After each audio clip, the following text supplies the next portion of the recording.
And with that, I think I'm going to go ahead and get started. Greetings, everyone. Thank you for joining the Town Hall Q&A PPE COVID-19. This is part of our medical and public health considerations of COVID-19 web-based series addressing emerging topics of importance.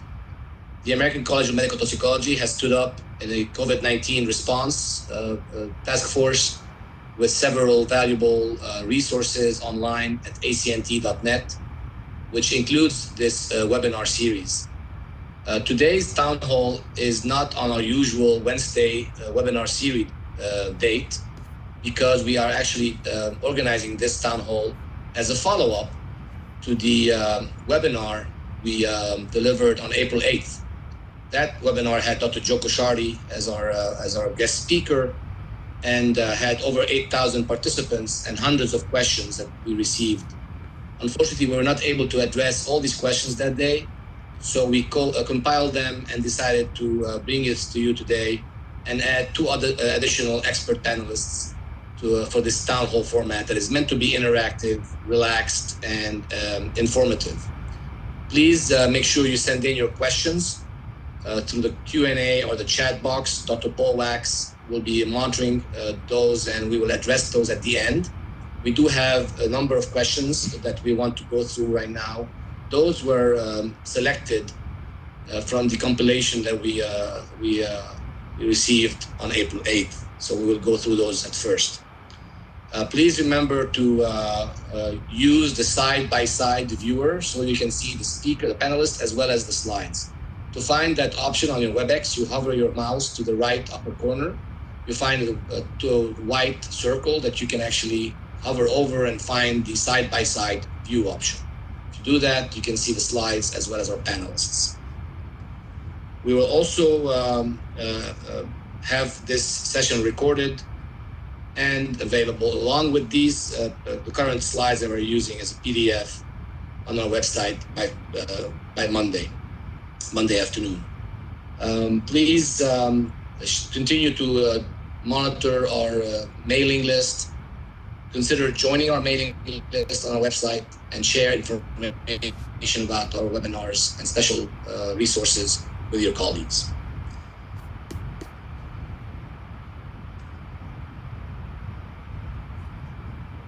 This webinar series is brought to you through a partnership with several important medical toxicology, clinical toxicology, and emergency medicine societies and organizations from the US and internationally. And we thank them for their partnership. My name is Ziad Kazzi. I'm a board member of the American College of Medical Toxicology and the president of the Middle East and North Africa Clinical Toxicology Association. The events related to this current pandemic are developing very rapidly, and every day we have additional or new issues that we need to address or feel that they are important to address. I am certain you have seen the issue that was this morning and last night after a discussion through the daily briefing about disinfectants. As you know, the public often gets affected by messaging, and we have already seen that the concern about COVID-19 has led the public to use more and more chemicals and disinfectants. Actually, the American Association of Poison Control Center collects data on chemical exposures in the United States and has recently released a report in the MMWR showing that there has been an increase in exposures to the public, by the public, to chemicals and disinfectants.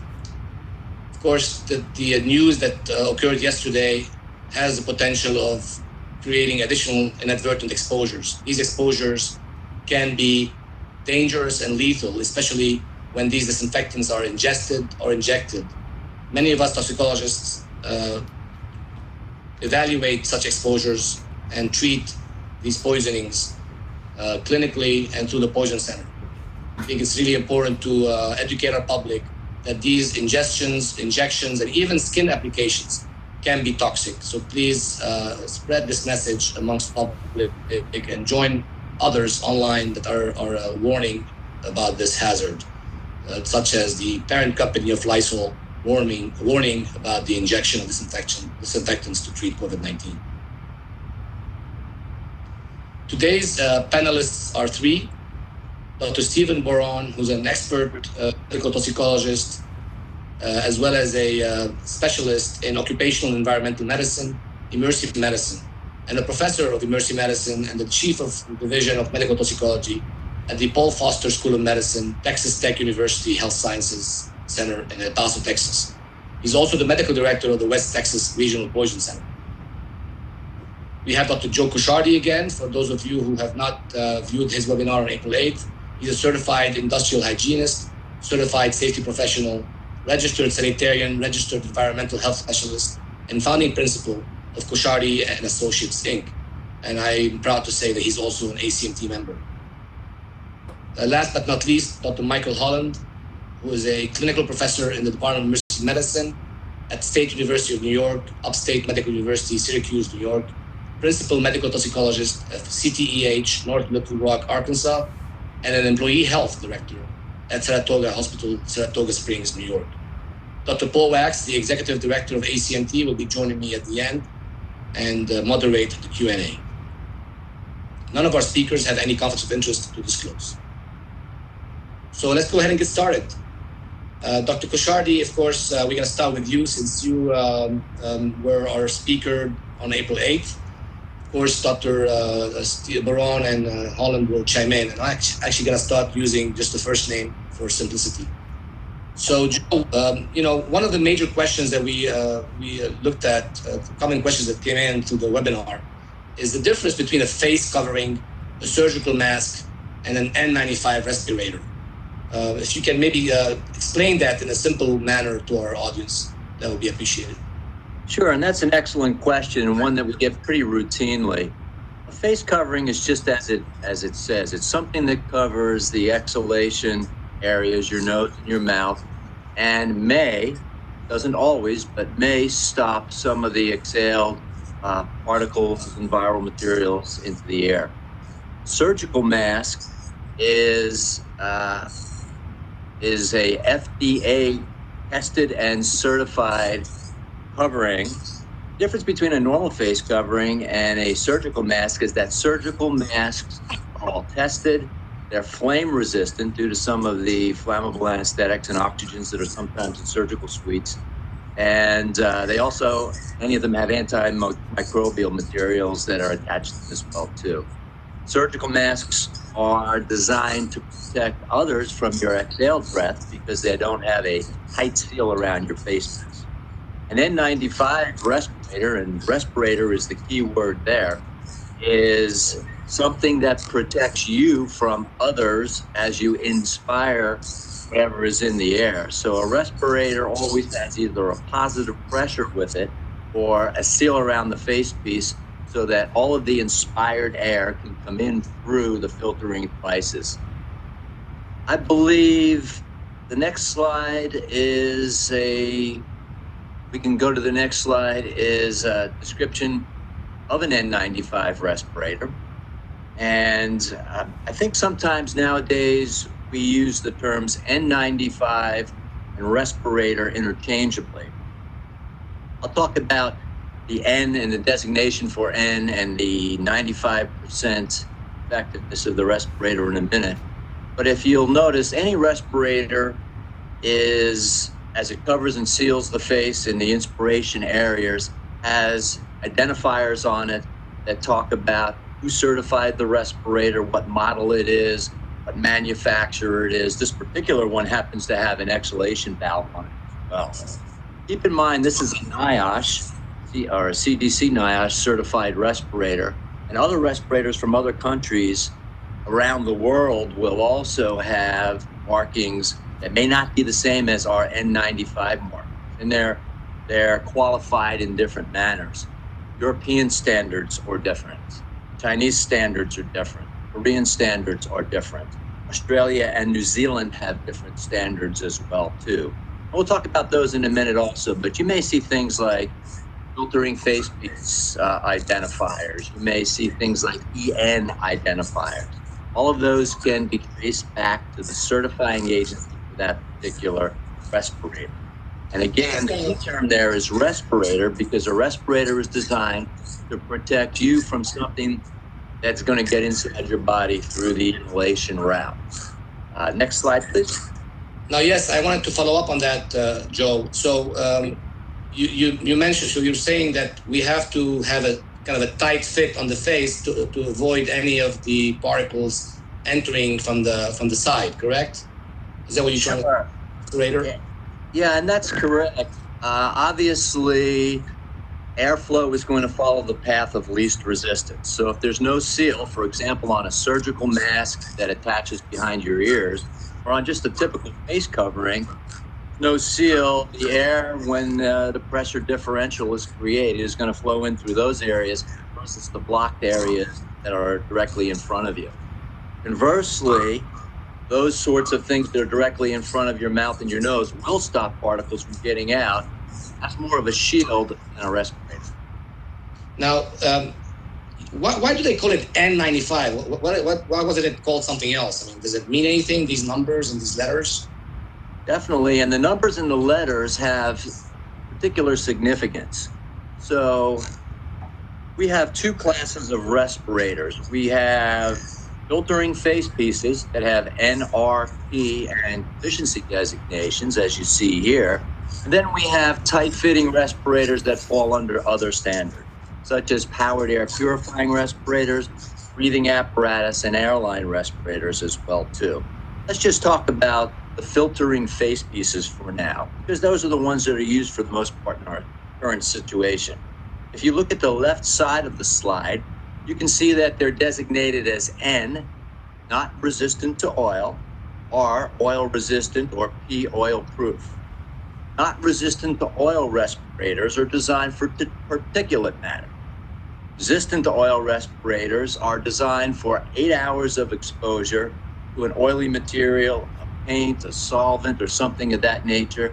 And oil-proof respirators are designed to be used for up to 30 days in an oily environment. So they have more durability when oil is in the material that's being used. Think of an industrial operation, then the R do, and obviously then the N do as well too.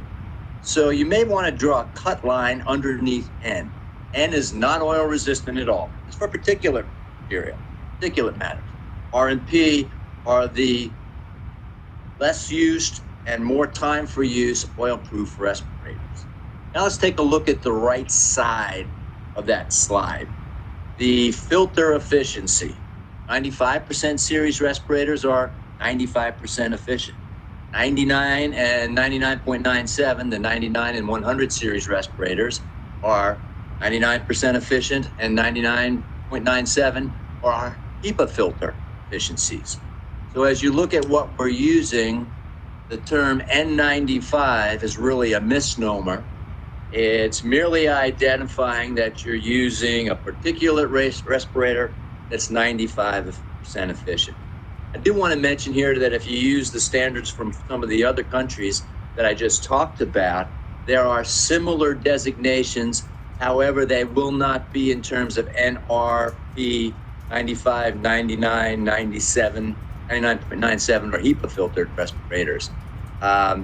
Some of the European standards, for example, will be identified as FFP level 1, 2, 3, 4. Some of the other standards have different numbers and identifiers. So it's important to look at the identifiers for that particular standard, for that particular area of the world when you're trying to find out how efficient and what that respirator happens to be good for. I think in the original slides, I had a chart, Ziad, that people may want to take a look at because it identifies some of those other standards and what's basically equivalent to an N95 respirator that we're familiar with, or at the other end of the spectrum, a P100 series, HEPA efficient respirator as well too. So again, just to summarize, what it filters and the efficiency based on the same testing agents. Great, thanks, Joe. Now, you did say one thing that I want to just highlight. You said the N being not resistant to oil has an implication on its durability, so like its use. It's a single-use respirator, correct? Am I saying this correctly? Correct. It's designed to be a single-use respirator by the manufacturers, although for a non-oil-resistant respirator or particulate respirator, in the real world, it can be used many times until the filtering mechanism becomes clogged. And then the other ones, the R and the P, those are produced by the manufacturer for more than one single use, correct? That's correct. The oil-resistant respirator is supposed to be used on a daily basis, while the oil-proof respirator is identified as up to 30 days of use. Great, thanks, Joe. Now, I want to see if Stephen or Michael had any comments, particularly about the exhalation valve. I know this exhalation valve that was shown here on this slide has generated some questions. I have never seen one of these exhalation valves on the N95 that I use at the hospital. Michael or Stephen, do you want to comment on this? Yeah, this is Mike. So that's a good point. With the shortage of the N95 approved for medical use, some of these industrial N95s have made it in as community members have donated to the hospitals. And while that might it protects the wearer from particulates and COVID in the situation of protecting the wearer, it does not produce source protection. In other words, that exhalation valve lets unfiltered droplets and aerosols from the wearer, lets them exhale that out. So we don't allow those in our hospital for the universal wearing of all hospital employees because it doesn't produce source protection. And that's the main reason for universal use of non-patient care employees, is just so that they're reducing the amount of from the source of the person wearing it, exposing other people. And that's why the CDC recommends universal mask use. And many states have mandated that when you're in a grocery store, it's everyone wear some sort of a mask. And that's to protect other people from you breathing it out. And if you have one of those on, that exhalation valve lets free air unfiltered from you out. And so it's not really a source protection. That wouldn't be good if you are actually infected yourself and transmitting the vulnerable patients, potentially. Correct. The asymptomatic person that's excreting virus and doesn't know it, that's spewing it all over the public if you're wearing one of those. Thanks, Mike. Now, I want to turn this over to Stephen. Stephen, I understand these masks much better thanks to Joe. What about the other stuff? I mean, I know there are other things that we can do to protect ourselves. And I know we have, all kinds of gear that people are wearing and using. For example, my spouse, who's a physician, she went ahead and bought a Tyvek suit, to work in the hospital, which she was trying to have me wear it. So can you comment on that? Are these necessary? Do they mean anything beyond just covering your body?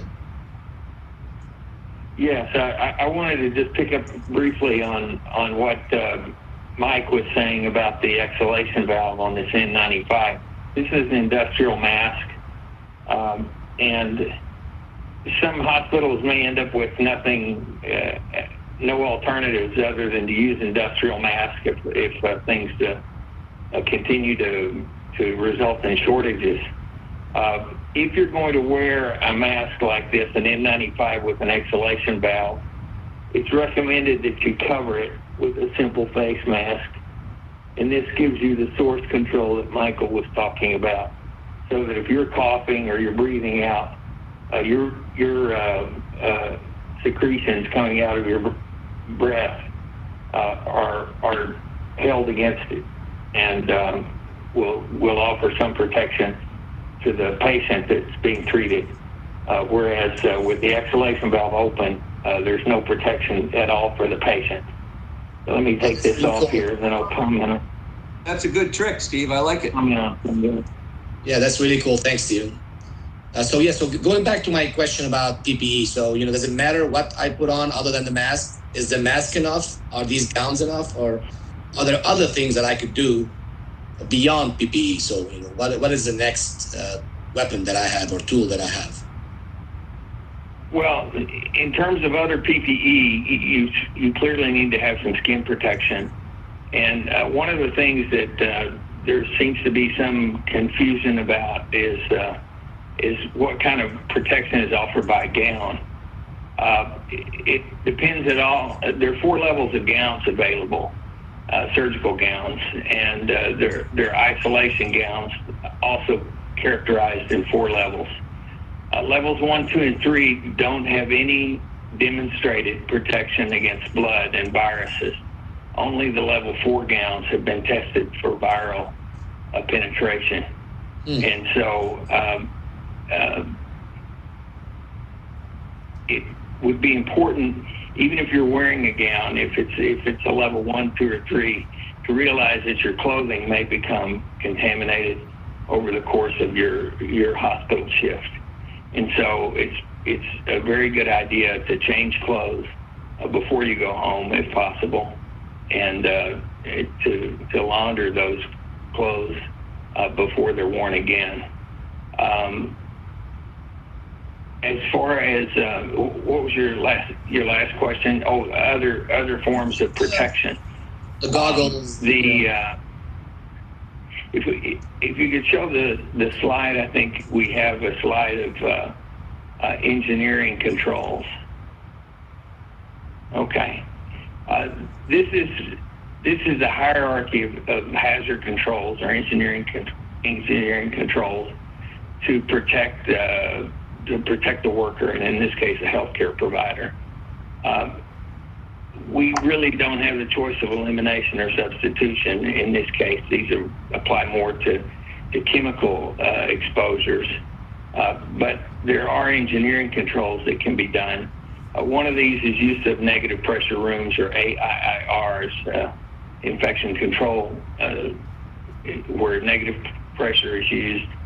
And the number of air changes in an hour can be altered to eliminate the virus from the environment in a briefer period of time. It's generally recommended that there be at least 6 air changes per hour in an isolation room. And for new construction, it's actually recommended that there be 12 air changes per hour, because it takes some time for a 6 air change per hour room to get 99% removal of the viruses. It takes 46 minutes. So it's not an instantaneous thing that the viruses are removed by the airflow. Wow, this is really cool. Thanks, Stephen, for sharing that. I think that's really important. Now, Ziad, maybe I can jump in for a second and just offer an anecdotal piece of information. I know there are a lot of folks who are working in alternate care sites right now, gymnasiums, tents, and places of that nature. And as my colleagues have just said, air exchanges are super important. They're probably the best way, so we don't have to rely on protective equipment to remove whatever is in the air, in this case, the viral particles. We sometimes use CO2 as a surrogate, exhaled CO2 testing as a surrogate for identifying whether the HVAC systems are working appropriately. So in many of the alternate care sites that we work at now, we have folks doing a little CO2 meter, not because we expect the CO2 levels to be dangerous, because we know that the air exchanges are happening appropriately. We use a standard of 1,000 parts per million of CO2 or no greater than 3 times exterior air to identify that the systems are working properly.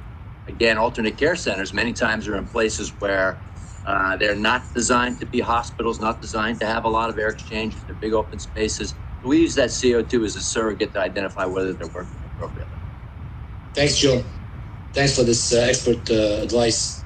Now, turn it back to Mike. Mike, I joined residency in 2000, and I got fit tested on my orientation in June of 2000. And I don't think I've ever been fit tested since that time. And I've heard a lot about fit testing, and just want to bring this to the panel about fit testing. What is it? What if I don't remember if I was fit tested, or what the result of that fit test was? What can I do? So in our hospital, we keep records in the employee health record of what size mask you were fit tested with, and the fit factor. And generally, if you haven't had major facial surgery or gained huge amount of weight or lost a huge amount of weight, we fit test every year, and virtually no one changes the fit test of the N95. We have two. We have the regular. This is our 3M, and you have a regular size, and then there's a small, and virtually everyone can fit in one of those two. And and if you don't remember what it was, we'll tell you. You're supposed to, by OSHA regulations, you're supposed to be refit tested every year. But they recently came out with a stay on that because of every time you fit test, you sort of waste a mask. And so if you generally have not changed your facial configuration or gained or lost a lot of weight, you'll still adequately fit test. And so they suspended the need for the yearly fit test. And so what you can do is there's a fit test, which is, the thing you do either like this on the slide there on the right, that's a qualitative fit test where you either have a bitter or a sweet or a banana oil thing, and whether you can smell it or taste it or detect it is whether it qualitatively fits or not. We use a port count, which is a fit test machine that actually probes the mask. And I think you can see that this is the little probe right here, and the tubing hooks onto it while you're wearing it. So you're wearing it, and the tubing is measuring the particulates out in the environment around you, and then the probe measures the difference in the amount of the particulates that get through the mask. And so we use a fit factor of 100 on the port count. So to conserve masks, what we've done is we figured out we probe these, and if you probed it, it's no longer useful and so you have to throw it away. But we figured out how to clean these in between hands so we can reuse these as our fit test masks and we estimate we save 500 masks a week in fit testing because of the amount we go through in fit testing new employees. And so right now, all we're doing is fit testing new employees. So generally, if you wore a regular before, you still wear a regular now. And then the fit check is when you're wearing it. When you're wearing it properly with the things over, you can cover it. And when it's fit tested properly on you, you can cover the inhalation like this. And when you feel it, when you take a deep inhalation, you feel it suck against you and no air leaks around, pathways of least resistance, then you know you have a good fit. And similarly, when you exhale, if you feel it balloon out and then start to lose air, you know that it's got a proper seal. So they all have a metal on it so that you can mold it around here, because that's your weakest link is right there on the bridge of the nose. And so that's the most important part. And they all have a little foam in there to make a nice tight seal. So that's the way we conserve them with the fit testing. And as well as you can see mine has my name on it because we've used the University of Nebraska protocol for light sterilization. Because as Joe so elegantly mentioned, these are meant to be disposable, but in desperate times come desperate measures. And we would not have enough of these if we kept using them single use. So what we did was we developed that light sterilizing protocol with the UV light, and we've tested it through our bacterial and viral lab that it does indeed sterilize the masks. And we wanted to make sure that UV light didn't break down the materials. So what we did was I got a series of masks through our employee health, and we sent it through 5 light cycles of sterilization. And then we probed them and fit tested them, and they fit tested exactly like brand new masks. And then we all wore them in the employee health service for an entire day. And each day we refit tested them. And so 5 sterilizations and then 5 days of use and then a sterilization in between each one. So 10 sterilizations and 5 full days of use. And they all still fit tested just like a brand new mask. So it just proved to our employees that we're still protecting them, yet conserving mask use. So it's really been very helpful in saving probably 500 to 1,000 masks per week. So I think Mike had a lot of stuff there. So I want to focus on 2 things. One is, can you please demonstrate the fit that the check that you? I think you meant to do a check, and you didn't because of the audio quality when you put it on.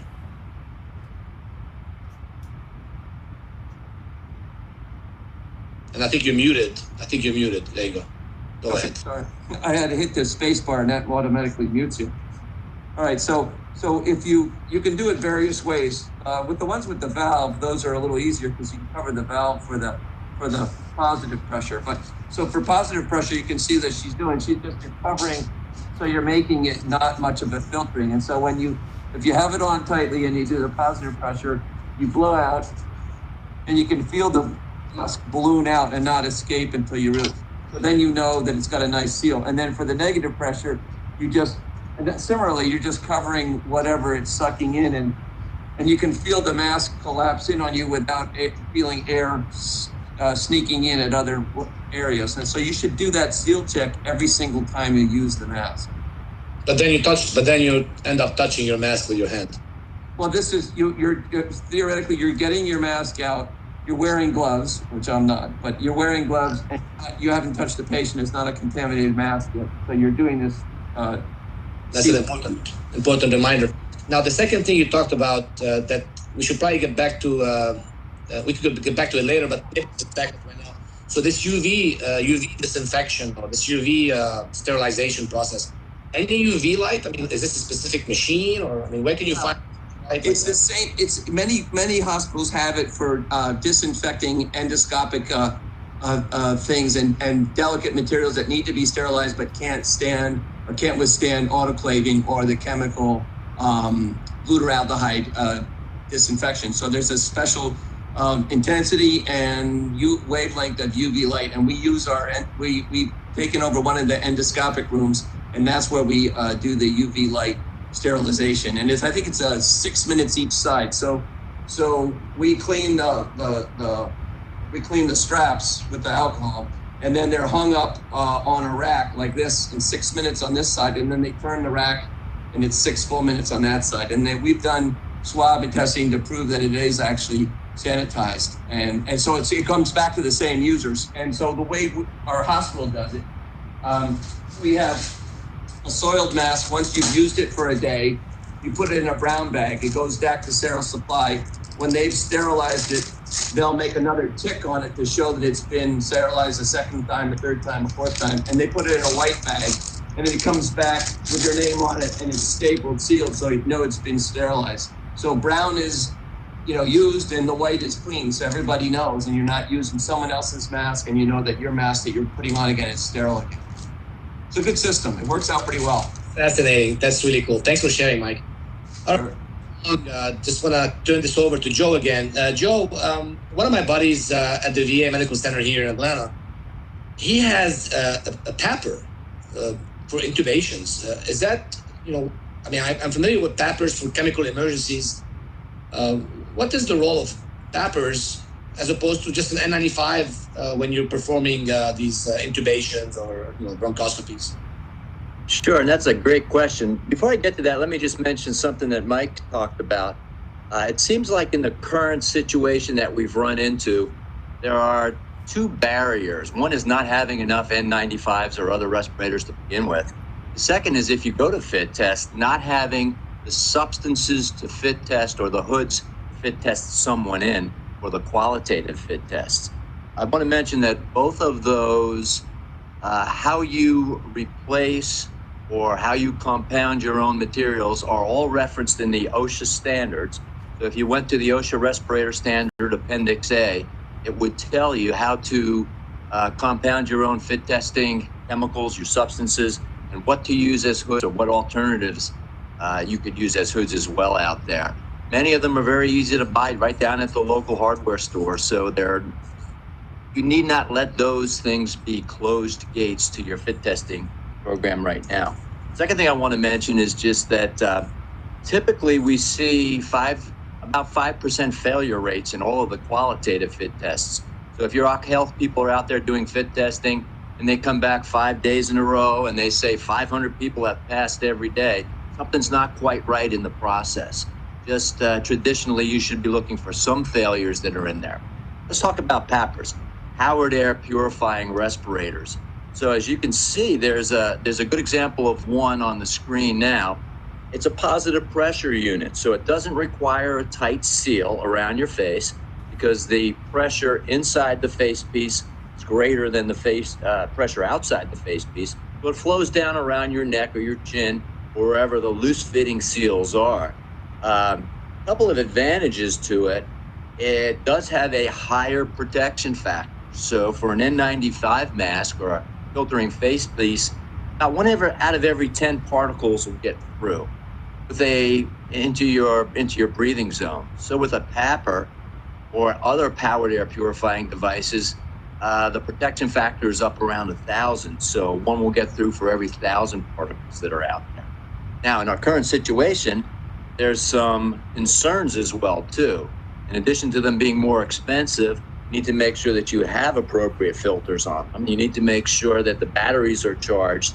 And there sometimes tends to be a little bit of a concern with cleaning them, although I think we're getting better at that now as we use them more and more often.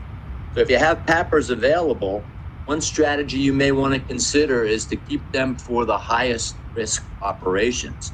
So if you are a pulmonologist and you happen to be doing some bronchoscopies, or you happen to be doing something that's going to generate a lot of aerosols, that's an ideal time to be using the PAPRs, because not only is it more comfortable, but it's going to give you more protection in an environment that's probably going to have more viral particles and droplets that are there. So here what matters is the viral load in the environment. So does that apply to a dental procedure? We received a question as you're speaking about dental procedures. Sure. And the key term is aerosol generating procedures. It can be an emergency medicine operation. It could be a dental operation. It can be a medical operation. For all of those, PAPR, which is sort of an engineering control that's used around your head. PAPR is a much higher protection factor, a much more well-protected device to use if you can. So in other words, if I'm able, let's go ahead, Stephen. You want to add something? Yeah, I wanted to go back to the issue of reuse of N95s again, just for a moment to offer an alternative system that's been proposed by the CDC and some of the don'ts. We're using ultraviolet light in our institution to sterilize our N95s as well. But the CDC's proposed a kind of a simple solution for institutions that may not have availability of UV sterilization or be able to send their mask out for sterilization. And that is to issue 5 new masks to an employee along with 5 plastic bags. The 5 masks have the person's name written on the tabs or on the retaining straps and not on the mask itself. And the plastic or the paper bags are labeled from 1 to 5, and you use a different mask each day and then put it back in the number bag that you pulled it from. So you use bag 1 on mask 1 on day 1 and put it away. And then 5 days later, or on day 6, you go back to bag number 1, and the elapsed time is sufficient for the virus to have died in the interim.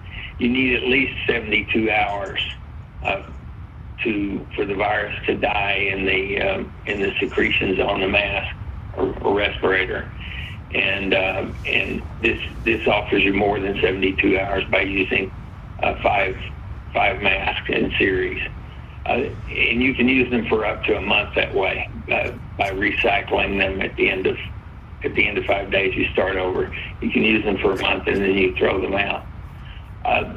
One of the things that we've heard of people doing in the hospitals is slathering alcohol-containing hand sanitizer on their masks to try to increase the longevity of the mask for killing the virus, and that's to be condemned because the alcohol actually interferes with the electrostatic filtering properties of the mask. They depend somewhat on static electricity to filter out the particle, and if you soak them or put alcohol on them, whether it's isopropyl alcohol or ethanol, you essentially eliminate that electrostatic function, and so it degrades the mask or respirator. Actually, Stephen, someone had asked us last week about personal facial cosmetics, if they affect the mask. I don't know if So that I assume that's my okay, or if it may actually affect the charge, the electrostatic charge, if it comes into contact with the respirator. You're asking about cosmetics? I'd be more like concerned facial if creams, cosmetics may interfere with the fit, and Joe may wish to weigh in on this, but you don't want anything stubble, beard, facial hair, eyeglasses, or cosmetics that are going to interfere with the fit of the respirator, and so that's certainly. Yeah, and I concur with Joe, that. did Yeah, I was going to say I concur with that too. As you move around in your work day, you're continuously moving your head up, down, left, right, and around. You're speaking. So you have different seal tightness around the respirator. Anything that's between that seal is going to make it more slippery or more potentially not sealing against your skin, which is where they're designed to seal. So years ago, 40 years ago, when I entered the business, I know people were advocating putting things like Vaseline around respirator seals, but it just doesn't work that way. Cosmetics may do the same thing as well too. So that's one reason. The second reason is that cosmetics also tend to hold some of the particulate matter. They themselves have a little bit of an electrostatic charge and sometimes tend to be gooey and sticky. So merely keeping that stuff on your eyes and your face and around your breathing zone, you could be increasing the viral load there as well too. Now, getting back to you, Joe, or staying with you, Joe, from what you're saying here about the PAPR, going back to the PAPR, would it make sense for hospitals to just stock up on PAPRs and not worry about all this UV light, recycling 5 bags for the N95? Is it more cost effective to just buy a bunch of PAPRs? Well, a typical N95 mask may cost between $5 and $10, while a PAPR may cost at least $1,500. So there's a cost difference that's there. You still need to clean them. You still need to sanitize them each time. And you may need to make sure that you have the appropriate filter and that it's changed appropriately too. So some filters, like some of the HEPA filters, the magenta colored filters by code that you see here, may work on a PAPR. However, they will need to be changed as well too. And some of these filters will cost you between $40 and $50 a piece. Some PAPRs take 3 filters also. Now, again, the benefit to the PAPR is the increased protection. The increased protection comes with an increased financial cost. Thanks, Joe. That's great. The next question that I had lined up from the previous webinar has already been answered. Same as question 7 as well, so which is good because we have a lot of questions that are coming in live. I would like to conclude here our questions, the one that we've kind of summarized from the previous webinar, from a real example at my work where one of my nurses recently was not wearing her N95, and I asked her about that, and of course she smiled and said that she was pregnant, and I congratulated her, but she expressed concern about the quality. She specifically was concerned about this carbon dioxide, so the quality of the air that she's breathing in. I don't know. So, what I'd like to hear from maybe Stephen or Mike or Joe about this. So, how would I address that concern with one of my colleagues? So I'll start with that, Ziad. So there was a concern. People have asked that. Well, what's this material in there? Is this asbestos in this N95, or is it fiberglass, and is it harmful? And I explained to them that it's the same spun, either polyethylene or polymers that are in the HEPA filters or the MERV filters that are in your HVAC systems. And you're breathing that air all the time, and that's not harmful, so that they should not be concerned about, and there's no asbestos in it, and there's not fiberglass in it. So she should not be concerned about the material that she's breathing through, but she should be concerned about not protecting herself from viral pathogens in the air. So I can jump Joe, in. I know you. Go ahead. Yeah, go ahead. I was going to say, talk about the CO2 concentrations So there are about 5 or 6 major respirator testing groups in the world. All of them, except for NIOSH requirements, test for CO2 clearance. And all of the CO2 clearances have to be less than 1% CO2 in the mask at any point in time for them to pass those standards. So there's really no concern about the CO2 buildup that's inside the mask because there's such a great air exchange going in and out all the time.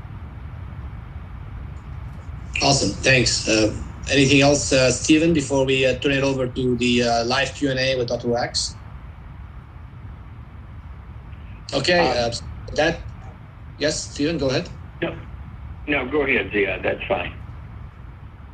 Well, I just want to thank you for this part, but turn it over to Dr. Paul Wax, Executive Director of ACMT, who's been kindly compiling live Q&As that we've been receiving. I've seen several pop through here, and want to save the rest of our hour for this discussion. Paul, are you unmuted? Yes, I am. And thank you very much all to the faculty for a wonderful presentation. We've had lots of questions, and I'll try to get to some of them over the next 20 minutes or so. One question is about the type of bag that the N95 should be stored in. Should it be a plastic bag or a paper bag, or does it matter? Well, we use for our re-sterilizing ones, because after a day's use, you sweat in it and it gets moist. We use paper bags because then they'll dry out. And then when they're re-sterilized by the light, that helps them dry out as well. And then we put them back in paper bags. But we found that when we first started re-sterilizing or saving the fit test masks, they kind of get gummy and it's not good to put them in plastic. So we use paper. I don't know about you. Yeah, the CDC recommends paper bags because they're porous and allow some airflow. Plastic bags, if you leave the mask in there for any period of time with the humidity that's in there, you might very well develop some mold contamination as well. So paper bags are definitely preferred. Okay, great. Well, thank you. Another question is about the face coverings for the public. As you know, in many states, they're now mandatory. Is there a certain type of material that is preferable, such as cotton versus polyester? So I'll jump in and say that face coverings are just that. They're designed to be some sort of an initial protection, not tested, not regulated, against your exhaled breath to protect others who may be in your area. General rule of thumb that we have been telling people about is if you can see through it, the particles are going to get through it as well too. So if you have some tightly woven fabrics, or if you have something that's double or triple layered, you're probably going to have more protection or others will have more protection that way against your exhaled breath. So look for the light as it comes through. Okay, great. Thank you. That's a good recommendation. And Surgeon General actually, showed how you can use an old T-shirt and double it over and use 2 rubber bands and put that on there. And a nice tight T-shirt double layered is pretty good. But like you say, Joe, it's all source protection. This is one my X-ray tech made for me. And it's nice tight weave and it's double layer. And it works as a source control, but it's definitely not a medical protecting mask, but it protects others from me. Sure. Is there any... Last thing I'd mention there is face coverings are designed for the public. So you're out in a public arena. For medical individuals who may be around medical gases, oxygen, flammable anesthetics, even quantities of Purell, you probably want to use the surgical mask for your face, for your source protection, because they do have some flammability ratings and many of them have antimicrobial properties too. Okay, great, thank you. There was an additional question about the face masks in terms of some are inserting a filter into the mask, such as a towel. Is there any evidence that some additional filter on top of the mask itself provides any benefit? That's psychological benefit. Joe should weigh in on this, but if it's not making a tight seal, everywhere, then adding a filter to it just kind of inhibits airflow through it because it makes another layer. Yeah, I agree. And it may even do the opposite too. So as you break through as you direct air to come in from outside, you may be getting more air there as well too, and displacing more air there as well.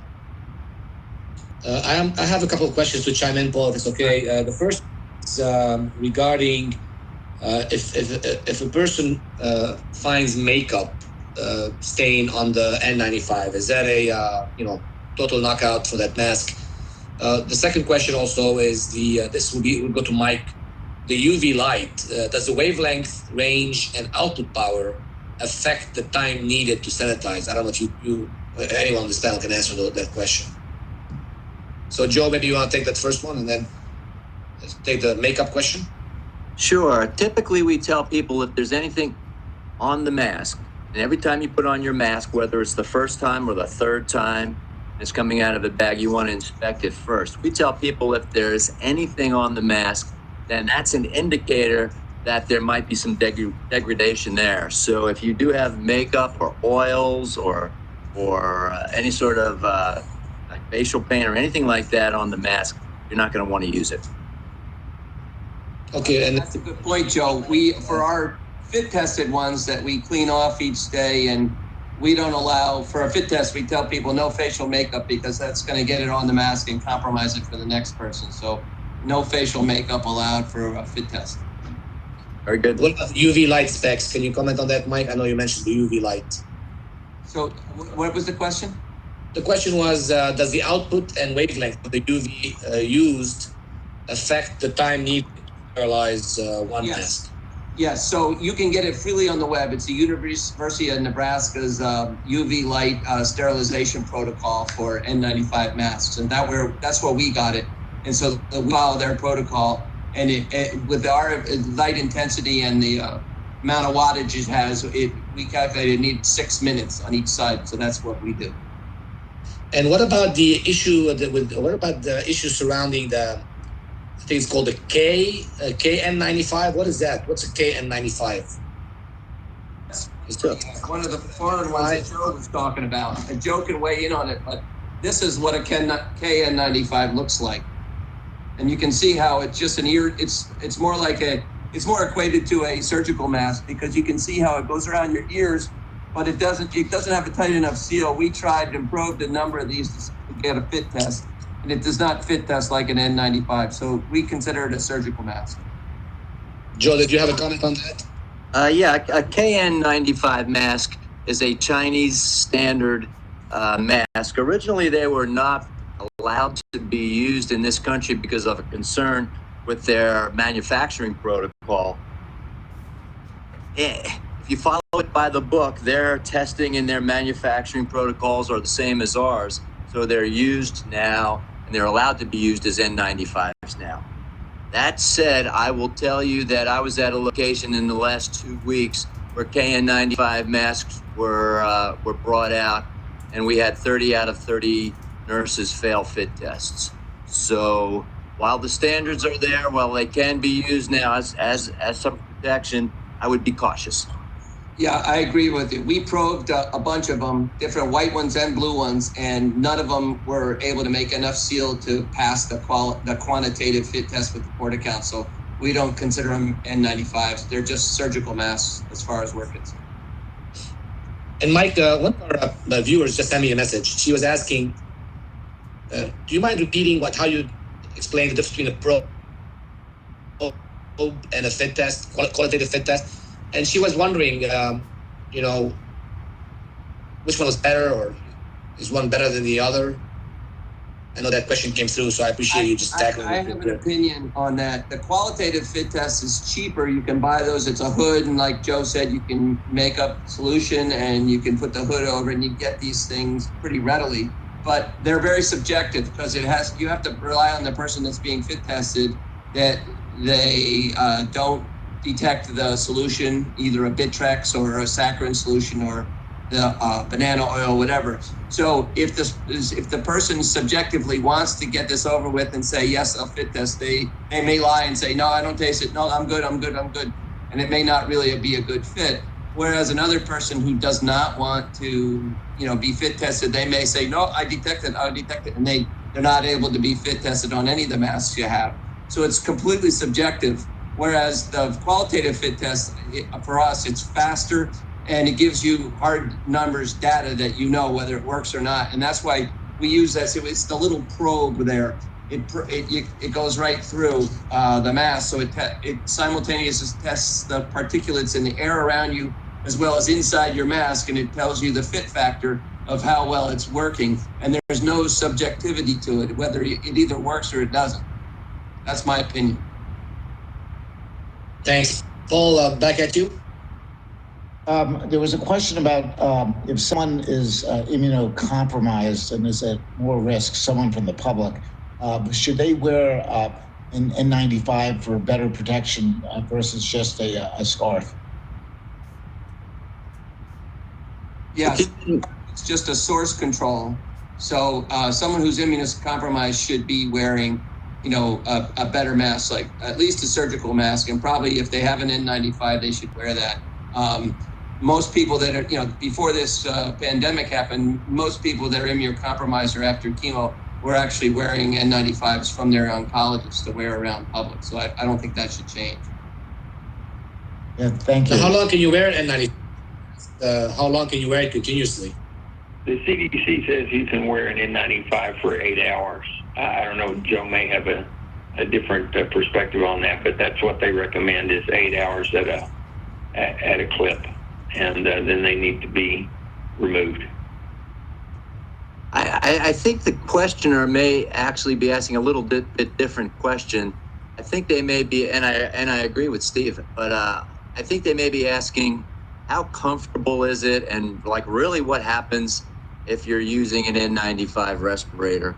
And for those many people who've used them, the first thing that happens is if you're like me, your glasses fog up. It gets to be a little bit cumbersome to talk. So while there is no restriction on when those 8 hours may be, the question is as much a comfort question because you're breathing against a resistance as it is a regulatory question. Yeah, that's true. I would agree with that. And they tend to get warm after a few minutes, and in fact, some people sweat underneath their mask, which complicates things. But they can be quite uncomfortable to wear for prolonged periods of time. Sure, and I'll remind people that the first thing that happens before you use any respirator, not necessarily the face coverings, but any respirator, is you have a medical approval to use that respirator. So if there's some sort of physiological condition, and pregnancy is a health condition. So I know we had a question from the pregnant individual earlier. First thing you want to do is make sure that your healthcare professional is approving that you're okay to use that respirator for the 8 hours or whatever the duration of it is. It is not uncommon to see healthcare providers limit the time of people in any sort of respirator to lesser amounts of time. Okay, now, Joe, Paul, sorry, Joe, someone asked, were the KN95s that failed 30 out of 30, did they have ear loops or did they have head straps? These particular ones had ear loops. However, I will say that they had a different style of material where the face seal should go. But these were ear looped KN95s. And yeah, they didn't work. That's the bottom line. Joe, we even tried using a hook device that would take the two ear loops together behind and give you some traction from behind the head, and they still wouldn't fit test. 30 out of 30. We didn't. Yeah. Every one we probed, it wouldn't fit test. Yeah, they may not be as easy to use as some of the other ones. I will caution people that anytime, and I've seen a lot of this lately, anytime you do something to increase the sealability, whether it's putting an extra rubber band around the mask, and I've seen people take things like baseball catchers' masks and put them over respirators and things to try and get them to stay in tighter. Anytime you're doing that, you've got a different physiological thing going on. So be cautious about putting circles over the masks to make them seal and putting extra rubber bands around your ears and those sorts of things. Just be cautious with that. Okay, another question. If someone is wearing an N95 and a gown and participating in an aerosolized procedure in someone who is suspected or has COVID-19, and then moves to another patient, perhaps who doesn't have COVID-19 but is immunocompromised, for instance, is there should they change the gown?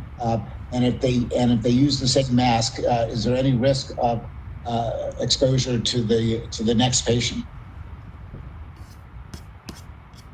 I think there's pretty much universal agreement that you should change gowns between patients. There is a risk of transmitting cutaneously from the gown to the person's skin if you're up close to them. The masks or respirators could potentially contaminate a patient, but the CDC has seen fit to recommend extended wear in some cases because of the shortages. And so you may need to wear your N95 all day, although some recommend taking it off after each patient and putting on a different one. But with the shortages, that may not be practical. But the gown should probably be changed between patients. And I would be cautious. I know some of the recommendations on cohorting of patients have changed very, very recently, but I completely agree. As you move from area to area in a facility, you're going to take with you whatever was splashed or exhaled on you as well too. Sometimes more protection is not better. I was at a facility this week where they had decided to have everyone in the facility use a gown. Now, not only was that a concern because of the burn rate of the gowns, but as people moved from area to area, as Stephen just mentioned, they were taking things with them as well too.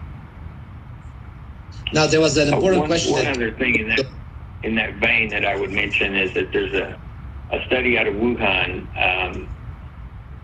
looking at contamination from aerosols, and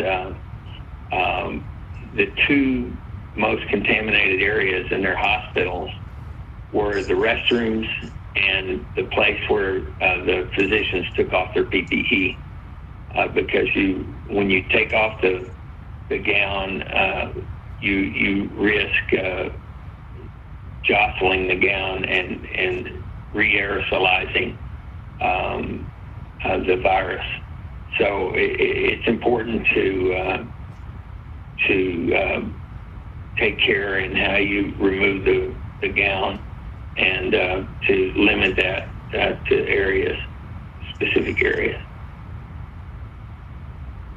And I wanted to just bring up one question. Thank you, Stephen. But that's an important question that came through the chat box regarding hydrogen peroxide, aerosolized hydrogen peroxide to clean the N95 mask. I've heard about that. Can someone provide more information about that?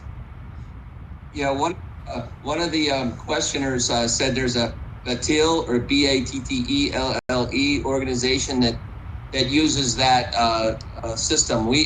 Our sterile supply, but we don't have that, and we'd have to be investigated. But we already had the light, so we went with that, and we didn't have to have any extra cash outlay to get that. But I understand that does exist, but I'm not familiar with it myself. The BATTELLE system is subject to, in fact, the only subject to an EUA, an emergency use authorization of this method with vaporized hydrogen peroxide. And in fact, what you have to do is to gather up your masks individually and send them to BATTELLE for cleaning, and then they come back to you. So there are problems with transit time. They're deploying these systems in larger cities across the United States, so they don't all have to go to Columbus, where BATTELLE's headquartered. But it may be a more of a time consideration because they can't generally be done in your own hospital. So I'm familiar with one large city on the East Coast where the fire department has purchased at least one or two of the systems, and they put them on pickup trucks, and they're going from facility to facility to try and make the system as usable as possible. Another question about head covering. Any recommendations about head covering? I don't believe that it's standard practice for all providers to wear some head covering. Any thoughts about that? So think of your gown, your face shield, as sort of a shield to the splatter, the splashes, and those sorts of things that are occurring. So the whole idea of that initial protection, a gown, but not necessarily shoe coverings, face covering, but not necessarily back of the head coverings, is to catch that splatter and splash and those sorts of things. It's not to make your protective envelope gas tight. So hence, no recommendations for those back areas, those shoe areas, or the head areas. What about the size of the viral particles? So that's one thing that came up. Dr. Chuck McKay just reminded us about this important topic. The virus particle is very small. How does it compare to the size of the pores on these filters, the N95? The virus particles themselves are about 150 nanometers, but the principal concern, I think, is the fact that they're transported in vapor droplets as aerosols, which are generally less than 5 microns, and some larger particle sizes from sneezing and coughing, for example, where you may have particles that are larger than 5 or even larger than 10 microns. The effectiveness of the N95, as I understand it, is quite effective in filtering out even those smaller particles. But a simple surgical face mask is not as effective. This has been shown experimentally, and even though they are approved for use under these circumstances, they're not a replacement for the N95. Yeah, so that's right, Steve. Thank you, Steve. 95 means 95% of particles, 0.3 microns. So the virus are never, That's right. Naked virus particles, which are smaller than 0.3 microns, but they're in respiratory secretions that are way larger than that, and N95 will stop them. So that's why the protection is. Okay, another question. How useful is odor detection on the hospital ward as an indication that the fit is not adequate? Was the question odor detection? Yes, odor detection. So keep in mind that the N95 mask is not designed to filter out odors. It's designed to filter out particulate matter at the efficiency and the sizes that we were talking about. So you'll still have odors that are there. The indicator for the N95 mask that it's time to change it or leave the area is either that it's broken or that there's a resistance against breathing, because you've got so much material on the mask itself. So your sense of smell is not a good indicator as to whether the N95 is. Okay, great, thank you. And one more question here. Any input on eye protection, the face shield versus goggles versus some other sort of eye protection? Great question. CDC.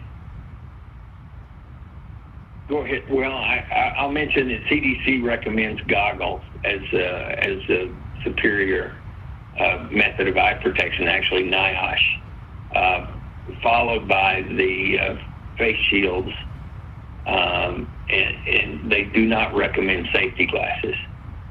The PAPR shields also offer very good face and eye protection. The decision of one over the other also depends on what kind of respirator you're wearing. If you're wearing an N95, you may be able to comfortably use a face shield. But if you're wearing an elastomeric gas mask type respirator, the face shields may not come down over the top, and you may need to use goggles. And Joe may want to weigh in on this as well. Sure. A face shield is just what it says, face protection against splashes, as you would have in a bloodborne pathogen situation. Goggles and glasses are eye protection. Again, 3 types. Glasses, safety glasses, as you see at a construction site, are only good for particulate matter. Vented or non-vented goggles are good for liquids, and the non-vented goggles for gases. So this face shield that you use in the protective ensemble that we're recommending now is just there for the splashes that are there. Hence the need for goggles, not safety glasses, but goggles as a better option. And yes, goggles are okay to use underneath face shields. And should those goggles be vented or non-vented? Well, vented goggles will give you protection against liquids. Non-vented goggles will give you protection against gaseous materials, so they both should be okay. Okay. And the vented goggles are okay. I think we're going to need to wrap it up in a minute or two. There are a number of nurses on the webinar, and some questions in terms of a school nurse when the children come back to school. What sort of protection should the nurses use routinely in their work? So keep in mind, one of the best slides that I think was shown today was the pyramid that had the hierarchy of protective measures, and substitution, engineering control, administrative controls are the best things to think about if you're in a school nursing situation. So if you can stay away from certain areas, much better. If you can engineer a hazard or administratively stay 6 feet away, obviously much better. If you don't have to do something that's going to generate some potential coughs, things like that, much better as well too. The backside of that question is sanitation.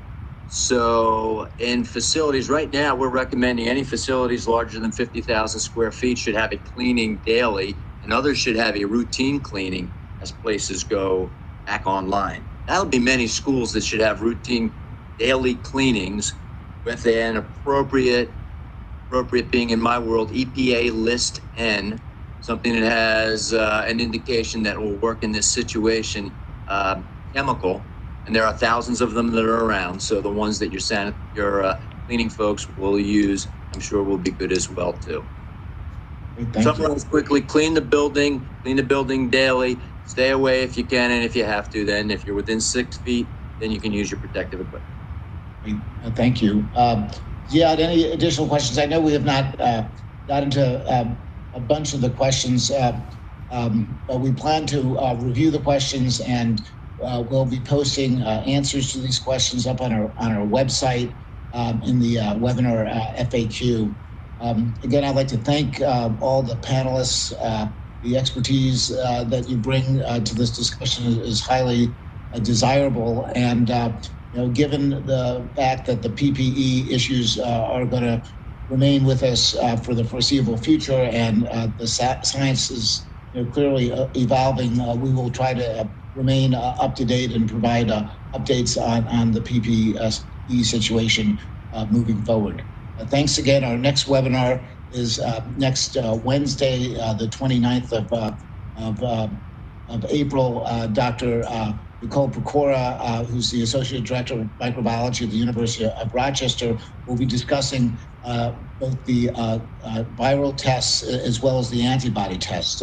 These issues are clearly on everyone's mind right now as well, and she developed the viral test for the university, and we'll be discussing the first 3 months of the experience with the viral test and the serology that's just coming online now. Thank you again. And Paul, I'd like to add that we are going to have also an update from the front lines from Chicago with Dr. Steve Axe, hopefully talking about some of his experience there, as well as from Sweden. Dr. Anna Mirnas will share with us the differences in, between Sweden and the US in terms of social distancing and some of their standard of care practices in Sweden. So hopefully you can join us. Great. Thank you. And thank you, everyone. Have a good day. Have a great weekend. Thanks.